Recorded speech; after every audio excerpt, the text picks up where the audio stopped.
Welcome back aspirants on MacTech 40, and today we will solve one question of DRDO mains exam. Okay, and our subject is RAC. Okay,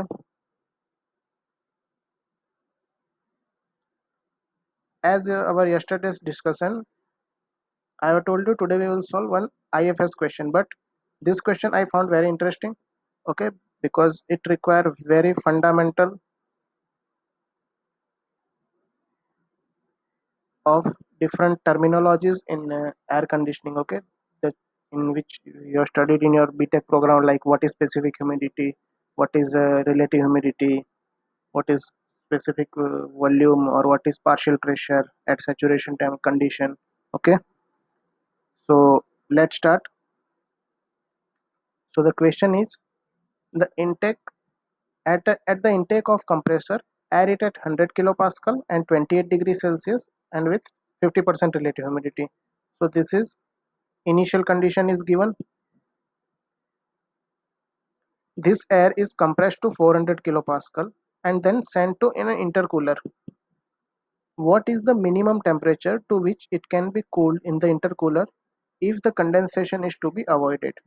That means this is the final condition of 400 kilopascal, but the temperature.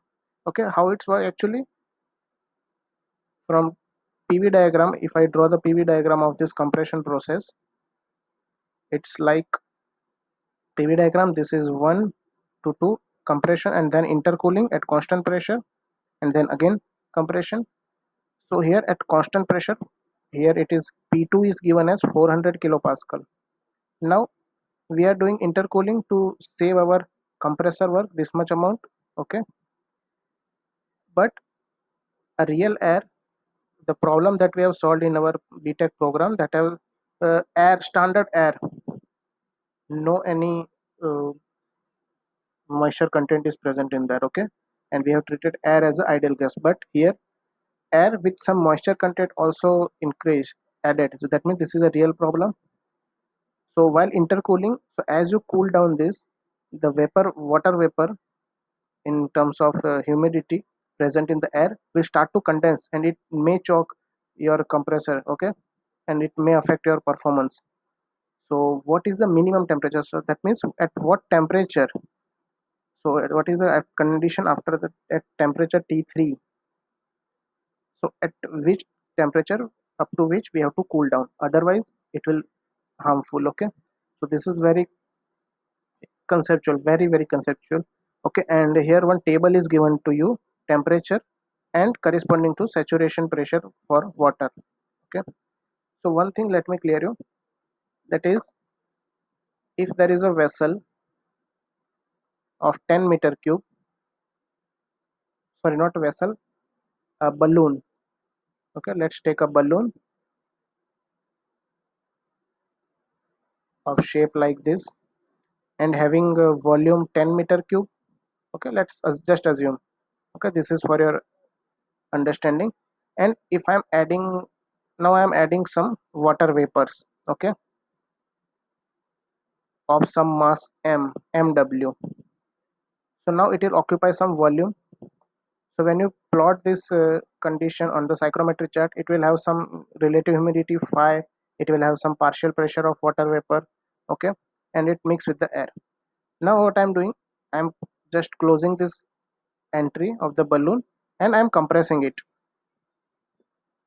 So air start to condense, not condense, air start to compress, and the water vapor is also start to compress.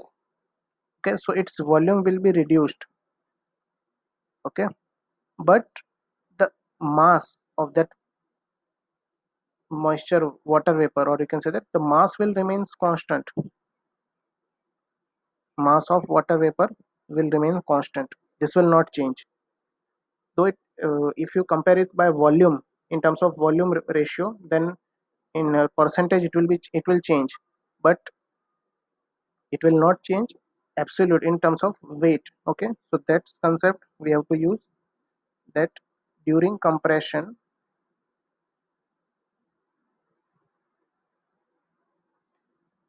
specific humidity is what? the absolute humidity per kg of dry air. So per kg of dry air, the specific humidity remains same. Okay, its relative humidity may also get changed. Like if you draw on psychrometry chart like this, if the initial condition is at 9 gram per kg of dry air, so when you look at the relative humidity line, it will be 25% relative humidity. But when you compress it, okay, so it's relative and cool down, or and you will cool down and compress. So and when you look at here at relative humidity line, so it will be 60% or 65% maybe, approximately, just I'm taking. So this relative humidity change, but the amount of moisture, that is 9 gram per kg of dry air, that will not be changed. Okay, so this is the main concept behind that, is the specific humidity will not change. So now, first of all, we have to find the specific humidity, how much specific humidity initially it has. Okay, so we know the relative humidity is given to us. So relative humidity phi is partial pressure of water vapor upon partial pressure of water vapor at saturation condition at the given state. So here it is given as 50% relative humidity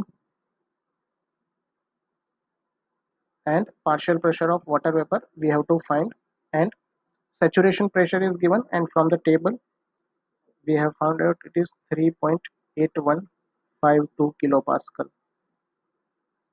So partial pressure of water vapor, when you solve this here, at 1.9076 kilopascal. So this is the pressure of water vapor. Now the specific humidity W, you know equation, 0.622 into partial pressure of water vapor upon total pressure, that is initially 100 kilopascal, minus partial pressure of water vapor.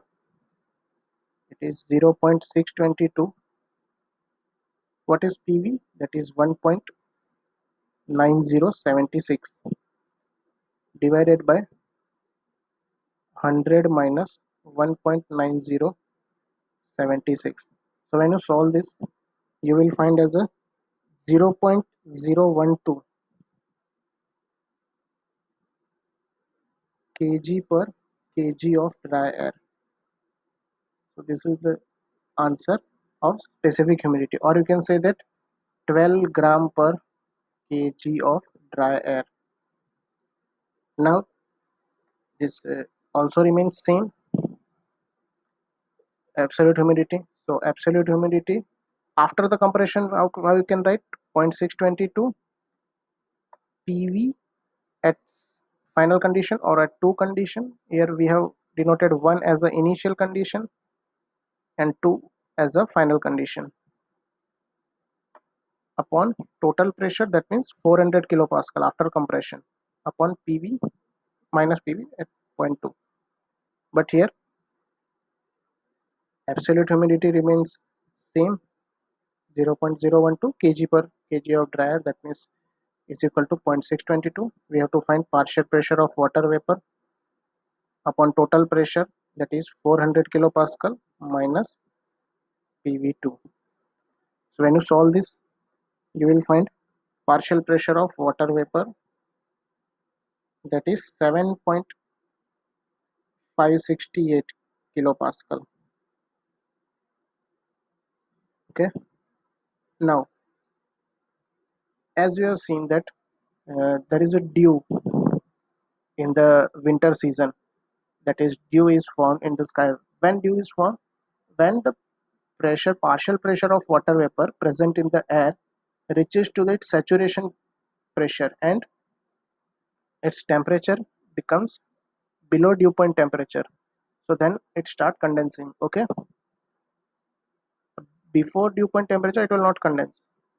Whenever the pressure will become such that it is a saturation pressure, like this pressure, if you plot PV and if you compare it with initial condition, then it may have some relative humidity, but when we cool down, as I have shown you here, that relative humidity will increase. So when condensation will begin, so at it reach dew point, that means 100% relative humidity. So that means now the air is fully saturated. The water amount that you will add of moisture vapor, it will not absorb, but it will cool down and condense in the water form on the ground. Okay, so here, as you cool down this temperature, partial pressure of water vapor at, so when you cool down this, like at which temperature, that this partial pressure of water will become saturation temperature, saturation pressure of that air. And when this pressure, at this pressure, when the air becomes saturated, so that temperature is known as dew point temperature. So we do not want to dew formation. So just look at this here. This is the temperature and this is saturation pressure. So from table you can see that between 40 to 45 there is one range. Our answer is 7.568. So this is our saturation pressure. So it will in between this 40 to 45. So when you put this value and by interpolation, you will get as a 41 degrees Celsius.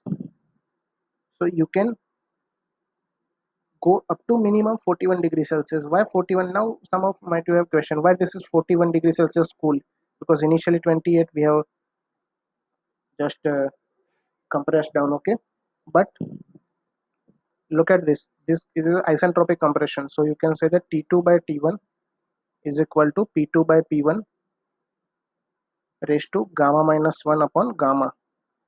That means final temperature after the compression, and initial temperature is what, 28 degrees Celsius. That means 301 Kelvin is equal to pressure ratio is what, 4 raised to 0.4 divided by 1.4.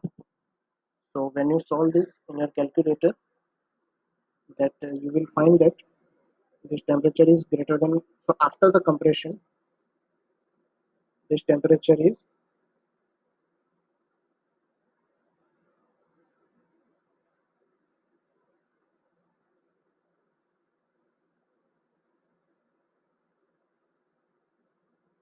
it is about 173 degrees Celsius. Okay, 173 degrees Celsius. So you have to cool down to 41 degrees Celsius. So this is the minimum temperature, because some of my question we have just increased the pressure. So what is the temperature after compression? Why we need to do intercooling? So this is 173 degrees Celsius after the compression. That means at point 2 this is temperature. Now we will cool down at constant pressure to 41 degrees Celsius. We can reduce maximum up to 41 degrees Celsius. Otherwise, if we cool down beyond that, the condensation will start. Okay, so our answer is here 41 degrees Celsius, the minimum condensing temperature, so that to avoid condensation, so that we can avoid condensation. Okay, hope you guys understand. If you have still any doubt, you can ask in the comment section also. Okay, so this is the end of our today's video, and tomorrow we will solve some new question of RAC from civil service exam. Okay, till then, keep studying, stay focused.